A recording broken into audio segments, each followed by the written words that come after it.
Bonjour à tous, on se retrouve une fois de plus avec Vincent Tribou, qu'on ne présente plus parce que tout le monde maintenant commence à le connaître, pour évoquer un sujet dont on a assez peu parlé, on l'a déjà évoqué, mais c'est quelque chose qui revient souvent et on a beaucoup de demandes pour qu'on fasse une vidéo spécifique sur le sujet. C'est la thématique des phobies d'impulsion à caractère agressive ou sexuelle. Et donc, Vincent, tout simplement, est-ce que tu peux commencer par définir cette forme qui est pour le coup pleinement un TOC? On a fait récemment on va dire des troubles qui étaient apparentés au TOC, là on est vraiment dans le sujet. Qu'est-ce que c'est? Qu'est-ce que ça recouvre? Et après on viendra sur les traitements, mais avant ça, comment on définit? Alors, les phobies d'impulsion sont des TOC, hein. Ce ne sont pas des phobies. Je ne sais pas pourquoi ça s'appelle phobie d'impulsion, parce que ce terme, même quand j'étais à la fac, les profs devaient nous rappeler, ça fait partie des TOC, donc c'était dans le chapitre TOC. C'est la peur de passer à l'acte, c'est la peur de faire quelque chose de répréhensible, c'est la peur de toucher le sexe de quelqu'un, de le violer, de le pousser sous le métro, de le poignarder, de lui crever les yeux. C'est tout ce qui est de l'ordre en effet du sexuel et de l'agressif. Et quand tu as peur de passer à l'acte, bah, c'est compréhensible que ça s'appelle phobie d'impulsion. Mais fondamentalement, ça reste un TOC et on ne doit pas le soigner en dehors de TOC parce qu'on a du doute, on a des obsessions, on a du doute, on a de l'anxiété, on a des rituels et on a des évitements. On a la totale du TOC. Donc ça veut dire qu'aujourd'hui, si tu fais un truc, par exemple un livre, il y a un livre sur la phobie d'impulsion, c'est-à-dire qu'il va falloir qu'on rappelle tout le fonctionnement du TOC là-dedans. C'est fondamentalement un TOC. Donc c'est plus simple de parler des TOC et du sous-type phobie d'impulsion que de recréer la roue, tu vois, par rapport à cette notion de phobie d'impulsion. Et dans cette vidéo, tu disais qu'on pouvait inclure aussi une forme de TOC qui revient assez souvent, surtout dernièrement. C'est même si c'est pas forcément agressif, c'est peut être mis dans le sexuel, la peur d'être homosexuel. Ouais, ouais, tout à fait. En fait, alors là, c'est pas la.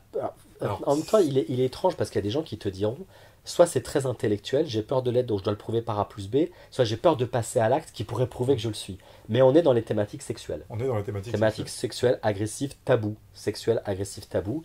C'est quand même 20 à 25% des patients, avec l'idée qu'il y a quand même un gros pourcentage qui est peut-être inconnu, puisque les gens ont peur d'en parler. Moi, je me rappelle, il y a 20 ans, il y avait des patients, ils attendaient, ils venaient pour un toc de lavage de main, de vérification de porte, et c'est au bout de 10 ou 15 séances qu'ils disaient sinon, j'ai aussi des intrusions un petit peu étranges. Mais ils attendaient d'être en confiance, parce que comme on n'en parlait pas, c'était dans les livres, mais on n'en parlait pas dans les médias, bah, en fait, ils avaient vachement de mal à sortir du placard. Et j'en avais parlé à l'époque avec Christophe de Montfaucon, il m'avait dit, mais Vincent, c'est très simple, les médias refusent d'en parler. C'est que même que lui, quand il en parle, c'est pas gardé au montage. C'est pas gardé au montage, c'est retiré des articles parce qu'il y a une peur phénoménale des médias, qu'il y a une confusion entre pédophilie et TOC de pédophilie. Justement, Donc du coup, si on ne peut pas en parler, les patients ne peuvent pas dédramatiser. Et moi, je me suis arrangé depuis 15 ans, faire exprès d'en parler à chaque fois pour être sûr qu'on ne puisse pas dire que ça n'existe pas. et là, justement, tu as posé une question. Fondamentalement, c'est quoi la différence entre quelqu'un qui a un TOC, enfin voilà, une phobie d'impulsion à caractère, mettons, meurtrier, et un meurtrier? Alors entre meurtrier, entre TOC et meurtrier, entre TOC de pédophilie et pédophile, entre homosexuel et TOC homosexuel, entre tout ce que tu veux, peur d'être violent, par définition, quelqu'un qui est pédophile, il a une attirance pour les enfants. Il la ressent dans son corps. Ce qu'il cherche, c'est les enfants. Quand il marche dans la rue, il est attiré par les enfants. Il ne ressent rien pour les hommes et les femmes. L'attirance sexuelle, en plus, ça te tombe dessus. C'est pas toi qui choisis, c'est pas intellectuel. C'est comme manger une fraise, t'aimes ou t'aimes pas. Tu aimes ou tu aimes pas les anchois sur les pizzas. Ça te tombe dessus, ça s'impose à toi, c'est une certitude. Donc cette personne a un ressenti ouvertement clair, sexuel pour les enfants. Et c'est ce qu'il cherche. Okay, alors que le TOC, c'est la peur que tu puisses avoir un ressenti. Et tu scannes ton corps, tu vérifies, je ne sais pas combien de fois par jour, 20 fois, 100 fois, 200 fois, et tu n'arrives toujours pas à avoir la réponse. C'est quoi ce ressenti que tu n'arrives pas à identifier? Alors très vite, le TOC dit, mais c'est parce que tu refoules, parce que tu ne veux pas l'assumer, tu ne veux pas te l'admettre. C'est super, donc à nouveau, c'est le troisième œil. Le TOC a découvert quelque chose que toi, tu ne sais pas. Et pourtant, ces gens-là voient bien qu'ils ont une attirance pour les femmes ou pour les hommes. Ça, c'est très clair, ça, c'est indéniable. En fait, il n'y a que l'angoisse qui est La pédophilie ne repose que sur le doute. Tu n'as aucun critère d'attirance sexuelle. C'est le doute qui dit que c'est vrai. À nouveau, c'est le TOC à identifier quelque chose que tu ne vois pas. La différence, pareil, entre homosexuel et TOC d'être homosexuel, quelqu'un qui est homosexuel, une personne qui est lesbienne, te dit, c'est clair, mon attirance, elle est claire. Alors que le TOC, c'est qui me dit que je ne veux pas, en fait, ne pas me l'avouer.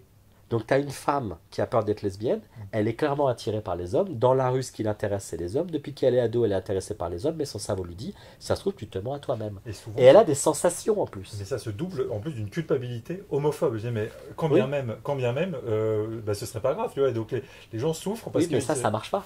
Ça marche pas parce qu'il y a des patients qui alternent entre les deux. Il y a des patients qui, selon les semaines, ont peur d'être homosexuels et ils te disent c'est complètement con, bien évidemment que je suis pas pédophile. Et quand ils passent sur la peur d'être pédophile, ils te disent bah, bien évidemment que je suis pas homosexuel. Et de toute façon, c'est pas grave. Et 2 semaines après, ils reviennent sur l'homosexualité et te disent ce serait terrible, je serais à 2 doigts de me suicider. Mais 2 semaines avant, vous m'avez dit c'était pas grave. Comme quoi, ça veut bien dire que c'est pas idéologique, c'est fondamentalement l'angoisse. Et, euh, et ce qui est intéressant dans tout ça, c'est que la réflexion n'est pas construite sur qu'est-ce qu'ils sentent. Elle est construite sur qu'est-ce qu'il ne faudrait pas qu'il se passe. Alors après, il y a un deuxième problème qu'il ne faut pas oublier, c'est que la majorité des patients ayant des TOC, peur d'être homosexuel, peur d'être pédophile, peur d'être zoophile, peur d'être nécrophile, tout ce que tu veux, ça va dans tous les sens, ils ont des sensations. Pas tous, mais il y a un énorme pourcentage qui ont des sensations, comme par hasard dans le sexe.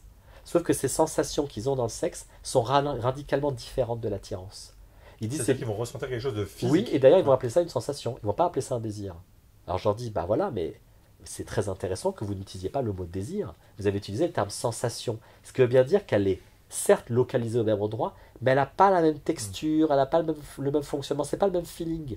Et le cerveau fait exprès d'envoyer cette sensation-là pour pouvoir relancer le doute. Alors tu l'as rarement au début de maladie. Au début, les patients, ils ont beaucoup de doutes, de rituels, et c'est quelques années après, souvent qu'on voit la sensation sexuelle apparaître, un peu tardivement. C'est typique de l'aggravation de la maladie. Tu as la même chose dans les TOC agressifs, peur de passer à l'acte. Parfois, ils ont l'impression de sensations dans le corps, dans les bras, qui pourraient pousser quelqu'un sous le métro. Alors, la différence avec un meurtrier, c'est qu'en fait, ces gens-là ont peur de passer à l'acte, mais ce ne sont pas des colériques. Ah, mais si, la dernière fois, je me suis engueulé avec un collègue de boulot, je dis merde, hein, Thierry. Enfin, si c'est ça, tuer quelqu'un, on va pas s'en sortir. Non, mais la dernière fois, quand même, il y a quelqu'un qui m'a grillé une priorité, j'ai donné un coup de poing dans le volant. Putain, mais si c'est ça, être colérique, on est tous des meurtriers en puissance. Donc ils confondent la colère et derrière le passage à l'acte violent. Ce sont des gens qui n'ont pas de passage à l'acte et qui, dans leur TOC, voudraient même éradiquer la colère. Si on pouvait éradiquer la colère, on aurait la certitude qu'on ne passera pas à l'acte. Et à nouveau, ce n'est pas factuel. Un patient qui dit ouais, mais attendez, moi un jour je pourrais bien tuer mes enfants. Je me rappelle, il y a quand même quelques années, le chat m'a sauté sur la cuisse, il m'a lacéré, je lui ai collé une claque. Donc si je peux taper mon chat dans une crise de colère, je peux très bien tuer mes enfants. Je dis mais attendez, quand votre chat vous lacère les jambes, c'est de l'ordre du réflexe que de lui taper sur la tête. Qui va lui faire un câlin? Personne ne va lui faire un câlin et donner du whiskas. Mais de là à dire que tu as un continuum qui provoquerait que tu vas tuer tes enfants sans t'en rendre compte ou malgré toi, ça n'a pas de sens. Mais comme toutes les phobies d'impulsion, peur de faire sans s'en rendre compte, qui là sont pas sexuelles et agressives. C'est par exemple mettre de la javel malencontreusement dans le biberon. Ou c'est par exemple mettre, je sais pas, du desktop dans la bouillabaisse. Là, il n'y a pas de volonté de nuire. C'est que tu l'aurais fait malgré toi, et c'est pas ta nature profonde. C'est que tu t'en es pas rendu compte. Et bien évidemment, c'est toujours négatif. Des gens qui ont peur d'avoir écrasé quelqu'un et qui font le demi-tour au point tout à fait, c'est pareil, c'est de l'ordre de la vérification. Alors, là, c'est compliqué parce que la phobie d'impulsion, elle est entre peur de le faire sciemment et peur de le faire sans s'en rendre compte. Et peur peut-être même de l'avoir fait. De l'avoir fait aussi. Alors quelqu'un qui te dit une phobie d'impulsion, ce serait écraser quelqu'un volontairement. Mais tu as des patients qui te disent très clairement qu'ils ont peur d'avoir écrasé. C'est pas une phobie d'impulsion. C'est pas tout à fait ça. Non, parce que là, la personne a traversé malencontreusement et tu ne l'as pas vu. C'est plus de l'ordre de l'erreur. L'œil qui ne fonctionne pas. Là, à nouveau, la personne qui te dit peur de mettre de la javel dans un biberon, elles ont souvent aussi des phobies d'impulsion à côté. Et elles alternent entre peur de l'avoir fait volontairement parce qu'elles sont sadiques et peur de ne pas l'avoir vu. Mais elles sont souvent à cheval entre les deux. Tu vois. Maintenant, j'ai envie de te dire que ce soit une phobie d'impulsion ou pas, on s'en fout un peu. Parce que ce qui nous intéresse, nous, c'est quels sont les exercices qu'on va faire. Et alors, juste avant qu'on parle de ça, les gens qui ont des phobies d'impulsion, est-ce que tu constates qu'elles ont aussi des TOC, des formes de TOC autres, je sais pas, contamination, vérification, et est-ce qu'il y a une raison pour laquelle ça se cristallise sur ces pensées-là? Alors, déjà, ce qui est sûr, c'est qu'elles existent dans tous les pays où on a fait des études. Et on a toujours la même statistique. Dans tous les pays où on fait des études, on a la même stade de contamination, la même stade de symétrie, la même stade de vérification à quelques éléments près et la même stade sexuels tabous agressifs, ça c'est sûr. Donc ça fait partie, j'imagine, des multiples thématiques que le cerveau humain peut faire quand il commence à dysfonctionner.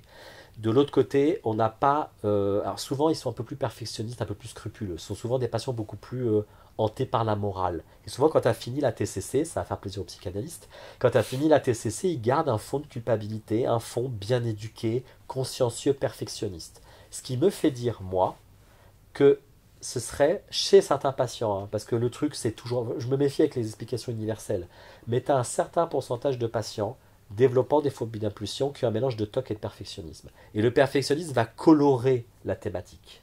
C'est qu'au lieu d'avoir peur d'attraper le sida, au lieu d'avoir peur de mal fermer la porte, ils vont avoir peur de donner le sida, et ils vont avoir peur de foutre le feu et de tuer tous les gens du bâtiment. La partie morale, conscience, elle est provoquée par le perfectionnisme. Mais tu as d'autres études qui te montrent que ces gens-là ont souvent parfois une comorbidité cyclotimique. Et c'est ça qui expliquerait la partie impulsivité qu'ils ressentent dans le corps, c'est l'agitation impulsive bipolaire qui provoque, ils disent ah, je pourrais passer à l'acte. Il y a aussi des études qui montrent qu'il y a une très grosse comorbidité. Puis il y a des patients qui rentrent dans aucune des deux cases, ils ont fondamentalement un TOC de vérification qui change de thématique, tu vois. Parce que le TOC a bien changé de thématique. Absolument, c'est important de le dire. Maintenant, ce qui est très important, c'est que ces patients-là ne font que de la réassurance. Soit ils vont vérifier dans Internet, soit ils checkent, par exemple, peur d'être homosexuel, il y a des moments où, dans le métro, leur cerveau leur dit « regarde pour voir si tu es attiré », parce qu'ils ne supportent pas de ne pas savoir.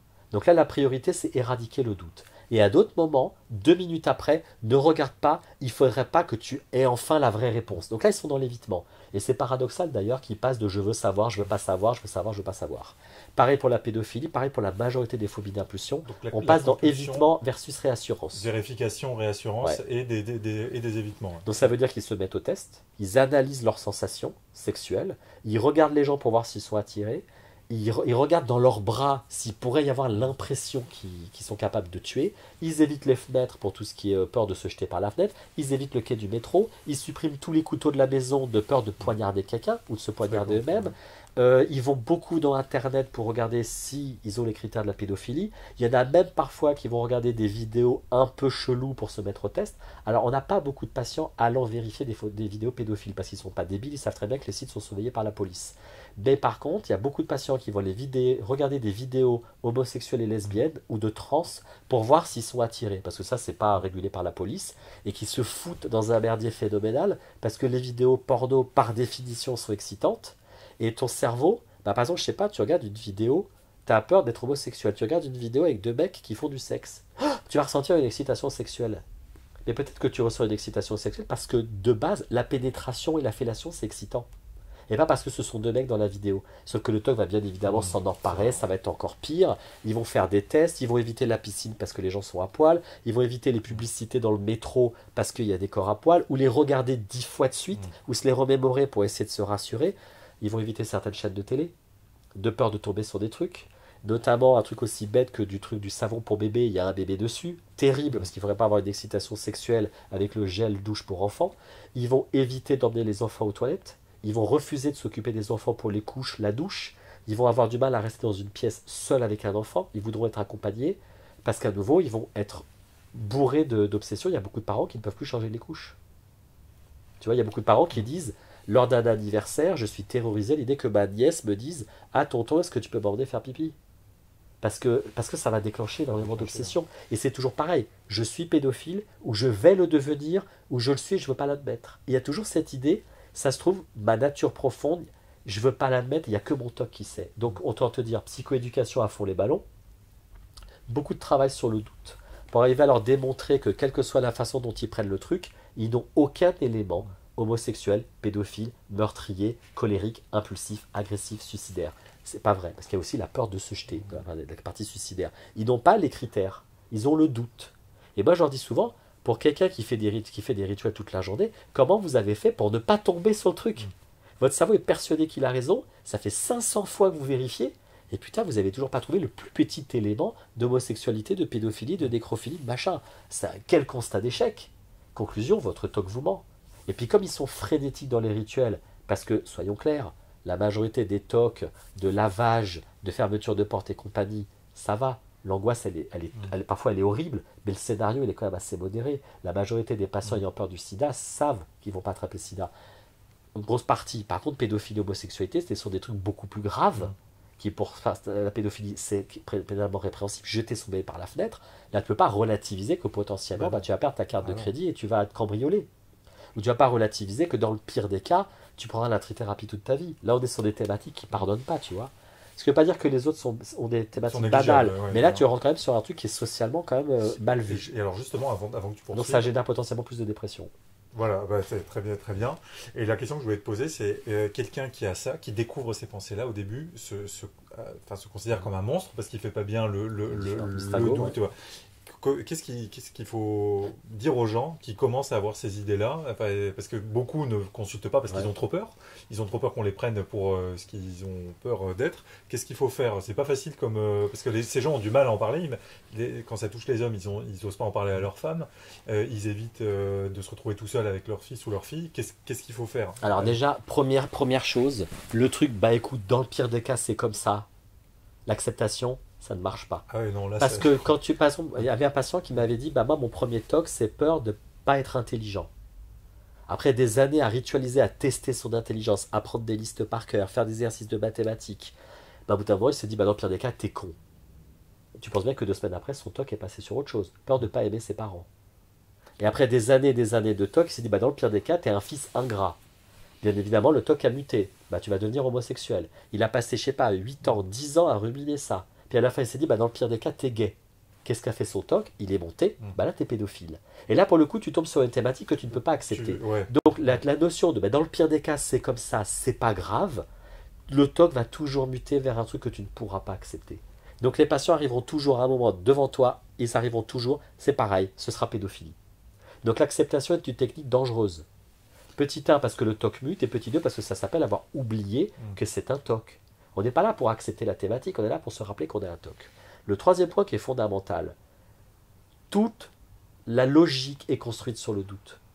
Quand on retire le doute, il n'y a plus rien. Ces gens-là n'ont pas de crise d'impulsivité. Ces gens-là n'ont jamais levé la main sur quelqu'un. Du moins, pas violemment, pas à fond. Une claque sur la tête du chat, c'est pas rouer de coups ta femme. Ces gens-là se mettent en colère parfois de manière complètement cohérente, où tout le monde se mettrait en colère de la même façon. Et ça, que veut dire que c'est la pente glissante, va prendre un couteau et poignarder 50 fois son enfant dans son lit? Non, désolé. Parce qu'ils n'ont toujours pas ce genre de truc. Ils ont parfois des images. Il ne faut pas qu'on oublie. Toutes les phobies d'impulsion, il y a des phrases ou des images. Ils voient des flashs. Ils se voient en train de pousser les gens. Et quand tu te vois dans ta tête à l'image et tu as la sensation dans les bras, c'est très dur de se dire que c'est un toc. Quand tu as un couteau dans la main et que tu sens un truc dans ton corps, tu te dis putain, mais à 2 doigts, je pourrais le faire. Sauf qu'en fait, cette sensation n'est pas... Elle est générée par le toc. Et souvent, c'est la forme de crispation due à l'anxiété. Mais tout comme les gens, les phobiques, ont des sensations dans le corps, par exemple, quand ils voient du vide. Mais qui n'est en aucun cas un élan vers... Qui n'est pas un élan impulsif-agressif, qui est une sensation obsessionnelle, tu vois, inhérente à l'anxiété. Mais tout comme les patients te disent, dès que tu as des images, c'est dur. Il y a des patients qui disent, j'ai un couteau dans la main, je me vois en train de le faire. Mais moi, je peux très bien, là, m'imaginer en train de te poignarder. On a la capacité à voir des images. C'est pas pour autant qu'on va passer à l'acte. Donc tu parlais dans une autre vidéo de l'idée qui devient performative. Ça, c'est inhérent à la phobie d'impulsion. J'y pense, donc c'est faisable. Je le vois, donc c'est faisable. Alors entre les pensées, les images extrêmement précises, les sensations dans les bras, les sensations dans le sexe, plus le doute, tu as la totale. Et là, niveau d'angoisse... bien évidemment. Et donc, du coup, tu démultiplies les évitements, tu démultiplies les réassurances, tu en parles aux gens, tu vas voir dans Internet, tu as Doctissimo, existe de moins en moins, mais c'était blindé de phobie d'impulsion.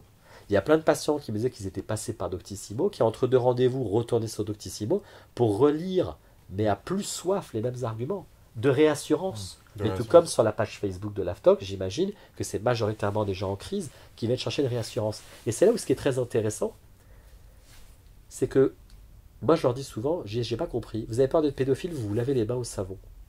En quoi ça répond au risque d'être pédophile? Non mais une fois que je l'ai fait, je me sens plus calme. Excusez-moi, vous n'avez pas retiré le fait que vous êtes peut-être pédophile. À ce moment-là, il faut argumenter. Ah non, ils vont dans Doctissimo, ils font des questions de réassurance. J'appelais ma belle-sœur qui m'a prouvé par A plus B que j'étais pas pédophile, j'étais pas homosexuel. Mais votre belle-sœur, c'est personne. Non mais moi ce que je veux, c'est me rassurer. Mais excusez-moi, qui vous a dit que ce qu'elle vous a dit tenait la route? Ça ne répond pas à est-ce que oui ou non vous êtes pédophile, homosexuel, criminel et compagnie.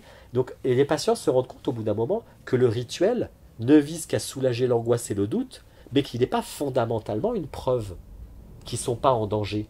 Et le deuxième point qui est important aussi, c'est que pourquoi cet argument qui t'a calmé mardi à 14h50 ne marche plus mardi à 17h10? C'est la même logique, c'est le même argumentaire. Où tu répètes ton argumentaire une fois, 2 fois, 20 fois, 50 fois, à la 51e fois, ton toc il dit ok, je te fous la paix. C'est les mêmes arguments que tu as répétés 50 fois. Pourquoi la 17e fois ça ne marchait pas? Le lendemain, reprise depuis le début. Comment un argument peut s'effondrer? Donc on n'a aucune preuve. Le cerveau nous attaque, il n'a aucune preuve. Il n'a que des doutes. Il falsifie la réalité.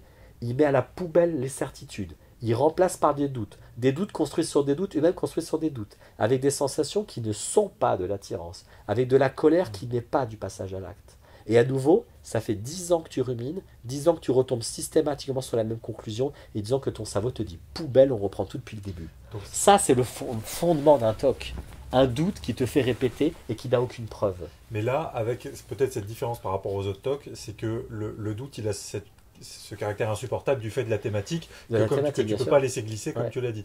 Donc, est-ce qu'en thérapie, on remettra encore les liens de la psychoéducation sur le doute. On va faire beaucoup plus de travail sur le doute. Sur la vérification de porte, c'est un doute très biologique, mais tu n'es pas sur un doute auquel les gens te diront je n'enregistre pas si la porte est fermée. Mais il n'y a pas tout ce truc, mais tu te mens à toi-même, puis peut-être que machin, puis à 14 ans. C'est un doute là qui est beaucoup plus violent et qui est beaucoup plus tentaculaire, qui est beaucoup plus vicieux, avec toujours cette notion que peut-être que mon TOC a raison, que moi je ne veux pas l'admettre. Si on commence à partir dans le refoulement, on va pas sortir. C'est insupportable. Mais surtout que tu as une certaine psychanalyse et certains patients qui ont fait de la psychanalyse avant où ils ont creusé ce fameux doute et cette fameuse nature refoulée. Et ils étaient dans un état catastrophique, voire encore plus suicidaire.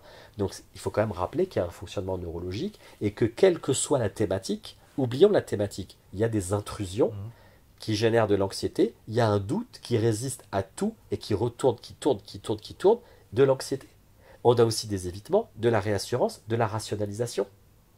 Tu as tous les symptômes du TOC. Il n'y a pas un élément de la phobie d'impulsion qui ne soit pas TOC. Il y a quand même un truc qui est très intéressant, c'est que quelqu'un qui est homosexuel, il n'est pas dans le doute. Après, un adolescent de 14 ans qui n'est pas clair, la sexualité est en train de se mettre en place. Moi, j'ai des adolescents qui ne sont pas clairs, qui sont homosexuels, qui sont trans, qui sont non-binaires, qui sont bisexuels, mais tu leur dis simplement à qui tu as envie de rouler une pelle et avec qui tu aimerais te retrouver au lit. La réponse, elle est très claire. C'est une réponse d'attirance et de désir sexuel. Là, dans le TOC, on n'a pas ça. Il y a un doute. Un doute qui est plus fort que ce que tu fais de manière générale dans ton lit. Tu vois ?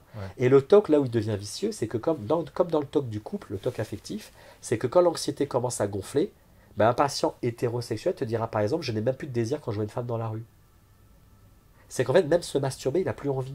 L'anxiété est tellement massive qu'elle va commencer à brouiller les pistes même sur ton attirance sexuelle de base. Donc conclusion, si ton cerveau commence à douter de la pédophilie ou de l'homosexualité et qu'à côté ton désir hétérosexuel commence à s'effondrer, à cause de l'angoisse, ton cerveau il a encore plus de preuves que tu es sur la pente descendante, tu vois. D'où la comorbidité ou la dépression qui est terrible. Et c'est pour ça qu'on dit, on rembobine. Aujourd'hui, qu'est-ce que vous avez de factuel qui donne raison à votre TOC? Rien. Vous avez des intrusions et vous avez du doute. Et le fait que ça vous angoisse et que ce serait terrible, excusez-moi, c'est pas la preuve que ça me concerne. Moi, ce qui m'intéresse, c'est du factuel. Le factuel, c'est que vous avez des intrusions, des rituels de réassurance, et que quoi que vous fassiez, vous n'arrivez toujours pas à avoir la putain de réponse. Et c'est encore plus intéressant quand il change de thématique. Quand il y a des écrasements de thématiques, notamment quand il passe de l'une à l'autre, où le patient admet que quand il est sur la thématique 1, la 2 ne l'intéresse pas, ou qu'elle est plus basse, qu'elle bombarde moins, qui est donc moins problématique, et que quand la 2 revient au premier plan, la première elle devient plus en sourdine. Vous voyez qui disent oh ce serait pas trop grave. Moi je dis attendez, c'est pas la carte, hein. C'est expliquez-moi pourquoi, et on revient toujours sur cette notion que c'est un TOC. Et après on fait beaucoup de décalage des vérifications, beaucoup de décalage des rationalisations, beaucoup de décalage des vérifications dans internet, beaucoup de décalage des questions aux proches, parce que ces TOC là sont majoritairement construits sur de la vérification. C'est surtout vérification, évitement, de peur de ressentir des sensations, rationalisation. La rationalisation, on l'a vu, c'est un TOC de vérification. Après, le problème de la phobie d'impulsion, c'est qu'elle est parfois un peu vicieuse et elle peut partir sur des formes plus de blocage de la pensée, remplacement d'images négatives par des images positives, réciter des phrases de réassurance, se refaire tout un listing d'arguments dans la tête. Donc ça, il faut faire attention. Des compulsions mentales à caractère conjuratoire. Voilà, qui sont beaucoup de l'ordre. Souvent, c'est des reliquats de superstition qu'ils avaient quand ils étaient gosses. Quelques-uns qui déplacent des objets, quelques-uns qui passent du pied gauche ou du pied droit pour annuler le risque de machin.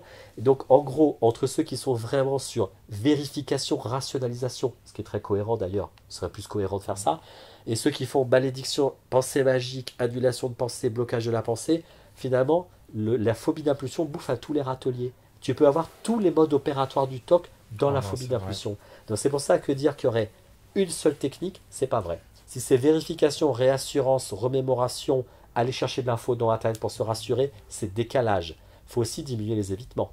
Parce qu'il y a des patients, ils ont toute la journée des évitements. Je ne vais pas à la piscine, je ne m'approche pas des écoles, j'éteins la télé, je ne vois pas mes petits cousins, je ne prends pas un enfant sur mes genoux. Et ça pèse aussi lourd que les rituels. Tous ceux qui ont du blocage de la pensée, il va falloir qu'ils acceptent de laisser couler les pensées. Et de ne pas toujours mettre une pensée positive par-dessus. Tous ceux qui font des conjurations avec des mantras, passer du pied gauche, répéter l'action, c'est un toc de répétition d'action. La thématique, ça se trouve il y a 10 ans, c'était peur d'aller en enfer ou peur que maman soit kidnappée. Elle est devenue une phobie d'impulsion par aggravation, mais souvent le mode opératoire n'a pas changé. Est-ce que tu as une forme d'exposition dans un travail thérapeutique Alors, oui, mais pas tout de suite. C'est-à-dire qu'en fait, si tu demandes à une maman qui a peur de violer ses gosses, qui a des images où elle voit des trucs sexuels avec ses enfants, tu dis, bah écoutez madame, vous allez fermer les yeux et vous maintenez les images, il ne faut pas les bloquer. Oui, c'est thérapeutique, mais c'est impossible en début de thérapie. Si cette femme arrive déjà à faire la psychoéducation, à moins entrer dans le doute, à moins aller dans Internet, à moins vérifier les trucs dans la poubelle pour voir s'il n'y a pas du sang, à moins checker ses sensations sexuelles, à moins tout ça, déjà c'est vachement bien. Parce que tous les rituels qu'elle fait, ça décuple les obsessions, les intrusions sexuelles. Donc lui dire, maintenez-les, non, on va déjà retirer tous les autres rituels, ces rituels provoquent les obsessions. Si tous ces rituels-là s'effondrent, les obsessions vont déjà être plus rares et moins violentes. Déjà, tu vas mieux. Hein, on lui demandera dans un second temps déjà de ne pas les bloquer.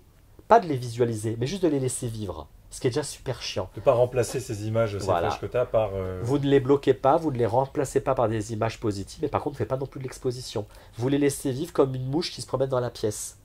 C'est déjà suffisamment désagréable. Mais au bout de X mois, leur demander de visualiser les images, la majorité des patients ne voudront pas visualiser les images parce qu'elles sont simplement dégueulasses, même pour toi et pour moi. Sûr, Tu vois, par contre, tu as d'autres types de patients qui ont par exemple la peur de se foutre un couteau dans l'œil.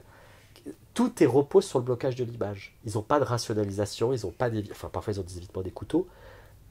C'est sûr que quand on réintègre les couteaux, déjà les obsessions diminuent, mais souvent ces patients-là, quand tu leur demandes de fermer les yeux, de visualiser l'image, là ça fonctionne.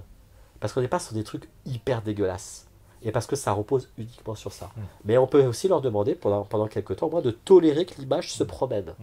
Ou de la bloquer, la laisser vivre pendant 1 minute avant de la bloquer. Donc en fait, il y a plein de choses qu'on peut faire. Mais l'exposition pure et dure, c'est un peu violent. L'invocation d'images, ça c'est trop violent. Un patient qui a peur d'être homosexuel et dire, allez, demain, premier rendez-vous, vous allez à la piscine. Non, qu'on commence déjà par décaler les vérifications dans Internet, qu'on commence à décaler les checks, les scanners du corps. Je pense qu'il y a plein de tocs à travailler, plein de vérifications, rationalisation à décaler et à calmer avant qu'il puisse avoir des tocs plus calmes et aller s'exposer à la piscine. Là, les évitements sont trop violents. D'abord, on dégraisse les rituels, et quand les rituels sont à plat, on fait diminuer les évitements. Mais diminuer les évitements en premier jeu, les gens, s'ils évitent, c'est parce qu'ils savent qu'ils vont avoir des rituels. L'évitement, c'est toujours un confort par rapport à un rituel énorme. Tu ne peux pas demander aux gens qui ont plein de rituels de retirer les évitements et d'avoir encore plus des rituels. Ça fait trop de boulot. Virons déjà les premiers rituels, c'est pas mal, et on n'aura que ça à faire de diminuer les évitements après. Est-ce que ça arrive que quand tu commences à faire ce travail-là, j'ai n'importe quoi, que d'obsession de pédophilie, le TOC cherche une autre forme dans le meurtre, tu vois, avec les TOC, ils évoluent. Tu as certains patients, le TOC évolue pendant la séance. Pas pendant la séance, mais pendant le suivi. Alors, ça ferait dire à certains psychanalystes, ça montre donc que on tape à côté. Non, c'est inhérent au TOC de changer de thématique. Que tu sens aux thérapies ou pas, le TOC, il évolue. Le TOC, pour bien dire, c'est le mécanisme qu'on a décrit déjà 50 fois, les obsessions, le doute, l'angoisse, les compulsions. Après, vraiment, peu importe. La thématique, elle varie. Maintenant, est-ce que la thématique a varié parce que nous avons commencé à faire la thérapie. Non, ton patient aurait peut-être changé de thématique, même s'il n'avait pas fait de thérapie. Les patients changent de thématique pendant leur vie, ou les cumulent. Après, c'est vrai souvent que quand tu as réussi à cadrer un TOC, bah, tu as fermé la porte, il passe par la fenêtre. Tu fermes la fenêtre, il passe par la porte du jardin. Donc c'est la thérapie dans ce cas. Ça, c'est classique. Bah oui, mais en même temps, mais j'ai envie de te dire, le cerveau, il commence à descendre. Il a de moins en moins d'énergie. Il essaye, c'est un peu son dernier coup de bluff, de changer de thématique. Cette nouvelle thématique, elle sera construite avec les moyens du bord. C'est-à-dire que ton patient qui est passé de 200 obsessions homosexuelles, qui a commencé à faire du décalage, il passe de 200 intrusions par jour à 100 par jour. Là, le TOC, il fait un coup de bluff. Il laisse tomber l'homosexualité, il passe à pédophilie. Il ne va pas remonter à 200, il va rester à 100. Tu continues à faire tes exercices, tu passes à 20 intrusions par jour pédophiles. Le TOC fait un dernier coup de bluff. Et si finalement tu tuais tes enfants à coups de couteau, oui, mais pas avec 200 intrusions, avec 50, avec toujours les moyens du bord. Donc les changements de thématique, c'est toujours avec la même virulence que ce qu'on avait quelques jours avant. Donc ce n'est pas un nouveau départ du TOC, c'est une tentative de brouiller les pistes, mais il n'est pas pour autant plus virulent. Il reste généralement, on a encore on a nos acquis des séances d'avance d'un savant qui reste. Donc on continue à faire des décalages. Mais on dit aux patients, ne vous étonnez pas s'il y a un changement de thématique. C'est comme dans les films d'horreur, tu as toujours 10 minutes de plus où tu as tué le méchant, et puis les héros sont ouais, et puis à un moment tu as le méchant qui lui attrape la cheville, toujours. De toute façon, tu vois bien, sur le Blu-ray, il y a marqué 1h52, il est mort à 1h35, tu dis, il y a 17 minutes qui manquent, il va forcément y avoir le méchant qui se relève. Toujours. Et bien le TOC, il aime bien de faire un truc comme ça. Mais comme les patients sont prévenus dès la psychoéducation de trucs comme ça, ils ne sont pas étonnés. Puis ils voient bien à nouveau, la thématique est nouvelle, mais c'est pareil, il y a du doute. Donc ils disent, bon, ok, on lève ton masque, on t'a reconnu. Ça reste du doute. Et donc on continue à faire du décalage. Dans ta pratique, c'est une forme de TOC qui se soigne plutôt bien. C'est pas parce Moi, je trouve qu'ils se soignent comme les autres. Comme les autres. Ils se soignent comme les autres parce que c'est fondamentalement de la vérification. Donc ce sont des TOC qu'on ne peut pas fondamentalement soigner en disant laissez couler les pensées, acceptez, la vie est comme ça, focalisez-vous sur vos projets de vie, parce que tant qu'on n'a pas vraiment intégré que c'est un TOC, et c'est difficile de se convertir à l'idée que c'est un TOC parce que le doute travaille en sens contraire. Moi, je n'essaie pas de convertir les gens à l'idée que c'est un TOC, je leur demande simplement d'admettre que factuellement ce qu'ils ont devant eux, ça ressemble plutôt à du TOC, parce que le doute dira donc c'est pas vrai. Donc on va pas essayer de casser le doute, on va systématiquement dire au doute, si tu n'as rien d'autre à me dire que du doute, désolé, tu es du doute. Tant que tu ne seras pas foutu de me donner des arguments, tu restes du doute. Puis à force de diminuer les rituels, de moins rentrer dans les rationalisations, le truc va s'effondrer. Et au bout d'un moment, les patients diront, ok, c'est une évidence que c'est un TOC. Mais on n'aura pas répondu à l'interrogation parce que le but de la thérapie, c'est pas de répondre au oui ou non êtes-vous pédophile. Ce qui n'empêche pas de bien expliquer qu'il y a une différence entre un doute et une attirance. Bien sûr, oui. Ça, c'est fondamental. Mais on ne va va pas le répéter 50 fois. On ne va pas le répéter. Ce qui est dur, peut-être plus dur que dans les autres formes de TOC, c'est ce que tu disais au début, c'est qu'en fait, les patients n'en parlent pas et peut-être vont pas tout dire ou vont attendre d'être en confiance pour le dire. C'est ça, finalement, l'obstacle majeur de cette... Après, j'ai envie de te dire, on ne peut pas aujourd'hui prouver scientifiquement qu'un TOC peur d'être pédophile est plus difficile à vivre qu'un TOC peur d'avoir le VIH. Parce que les gens qui ont peur d'avoir le VIH, ils ont beau savoir depuis 30 ans qu'on n'attrape pas le VIH en touchant une poignée de porte, le cerveau ne l'intègre pas. Le doute. Donc il n'y a pas une information qui va permettre de relativiser ton TOC. Quand tu es en pleine crise, le TOC il est violent, quelle que soit la thématique. Les gens qui font de la symétrie, même si le coussin n'est pas droit, ils font des crises où ils vont super mal. Leur crise, elle n'est pas nuancée par le fait qu'il n'y a pas une thématique derrière. Quand tu es en crise, tu es en crise. Donc on pourrait dire comme ça, là, tous les deux, quand on est assis, qu'un TOC pédophile est plus dur à vivre qu'un TOC VIH qui est plus dur à vivre qu'une vérification de porte, oui, mais quand le cerveau s'allume, la violence que tu ressens, elle peut être pire sur une vérification de porte que sur un TOC pédophile. L'intensité du neurone, il peut être dépendant de la thématique, mais il est souvent dépendant de lui-même. Tu vois, ce qui fait que je dis souvent à certains patients, faites gaffe, c'est pas parce que votre thématique est pire que vous êtes aujourd'hui plus en souffrance. Vous avez 3 heures de TOC par jour. Il y a des patients, ils n'ont pas votre thématique, ils ont 8 heures par jour. Donc 3 heures de pédophilie, je ne sais pas si c'est plus dur que 8 heures de lavage de main. J'en sais rien. J'ai envie de te dire, ce n'est pas le débat. Le débat, c'est qu'est-ce qu'on fait comme technique. Et à nouveau, ce n'est pas parce que c'est horrible qu'il faut oublier que vous avez tous les critères du TOC.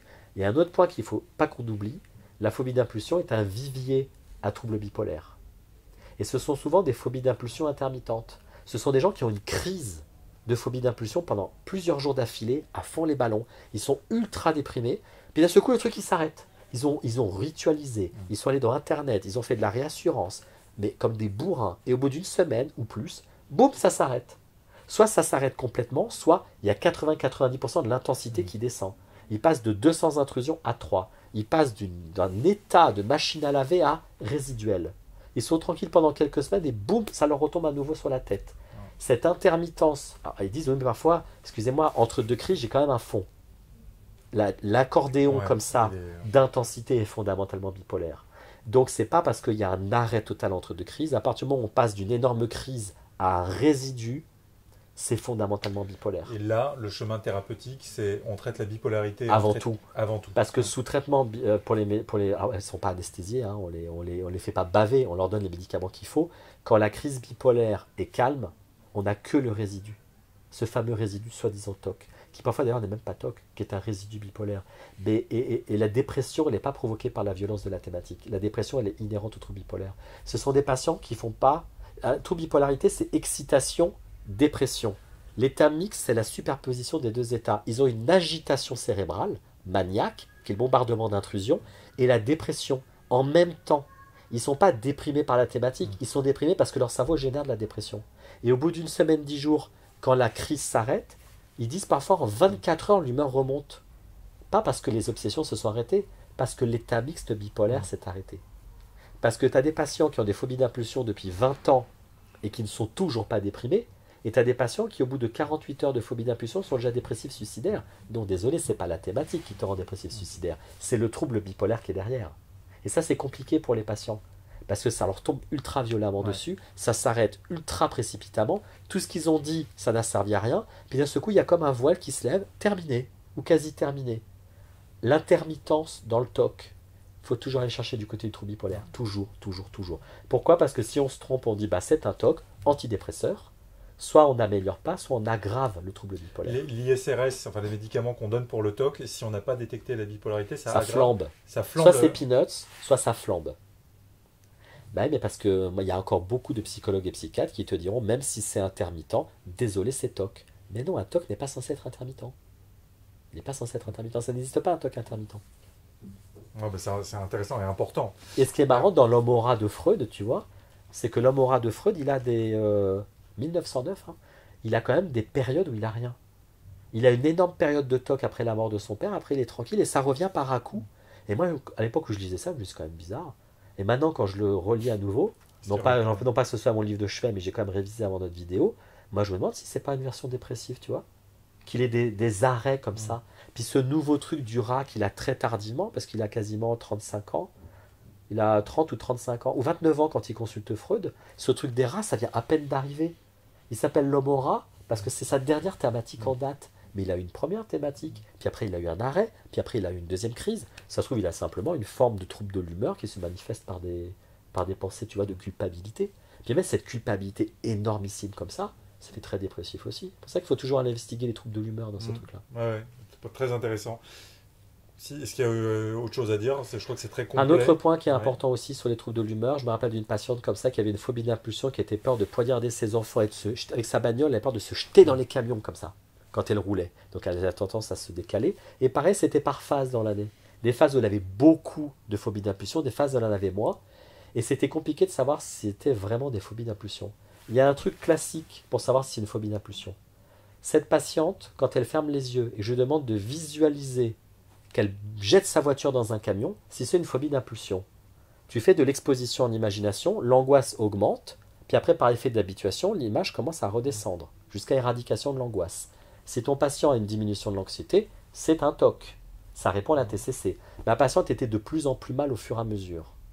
Il n'y avait pas d'habituation, il y avait une aggravation des symptômes. C'est donc un trouble dépressif.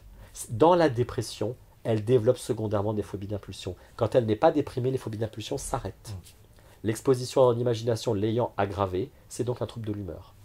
Et quand on ne sait pas, souvent, on n'est pas à 10 minutes près pour faire une exposition en imagination. Pas sur le pire, c'est à poignarder ses enfants, mais c'est un bon indicateur si on est sur un TOC ou un autre truc. De toute façon, déjà, ce truc en up and down, c'est pas très cohérent. Ça donne la puce à l'oreille sur un trouble. Est-ce qu'on a tout dit sur la phobie d'impulsion? Je crois que c'est dense, mais que ça donne beaucoup d'informations. Jeter son bébé par la fenêtre, le noyer dans son bain, le faire tomber. Ça, c'est les gros classiques. Tu as beaucoup de personnes. Alors, aussi des phobies d'impulsion qui arrivent chez des femmes dès qu'elles accouchent. Elles n'ont jamais eu de TOC de leur vie. Alors, ça, c'est important, il ne fallait pas qu'on l'oublie. il y a un certain pourcentage de femmes qui vont développer des TOC pour la première fois de leur vie pendant la grossesse ou dès qu'elles accouchent après la dépression postpartum. Il y a des TOC qui arrivent et qui ne partent pas. Elles n'ont jamais eu de TOC dans l'enfance et l'adolescence. Et ça, c'est un certain pourcentage. Il faut s'en méfier. Généralement, on ne peut pas trop soigner les TOC après l'accouchement parce qu'il y a trop de problèmes d'hormones et de dépression postpartum. Là, c'est bien de mettre un traitement antidépresseur. Soit les TOC se résorbent naturellement une fois que la dépression est terminée, soit ils se sont installés et on fait la TCC quand la personne est sortie de dépression, pas pendant la dépression. Ouais. Pendant la grossesse, c'est très dur de soigner les TOC parce qu'il y a tellement d'hormones que les femmes n'ont pas du tout de résistance pour mettre en place des exercices. Et de toute façon, c'est les hormones qui boostent le cerveau. Il n'y aura pas d'habituation et il n'y aura pas de diminution des TOC. Donc, il ne faut pas s'étonner si on développe des phobies d'impulsion après un accouchement. Il faut attendre un peu avant de traiter. Ouais, mais comme les gens diront j'en ai pas eu avant, ah c'est peut-être vrai, du coup je suis vraiment quelqu'un de pervers. Non, c'est classique d'avoir des phobies d'impulsion après l'accouchement et de ne jamais en avoir eu dans l'enfance. Bon, bah, précision utile Voilà. là aussi. Merci beaucoup Vincent, je pense vidéo très complète, très attendue. Et merci plus globalement pour toutes les vidéos qu'on a faites aujourd'hui. Elles seront publiées à différents Il ne moments. faudrait pas qu'on ait une phobie d'impulsion de faire une autre vidéo malgré nous. Je pense qu'on va l'avoir quand même, mais pour le bien de celles et ceux qui nous regardent.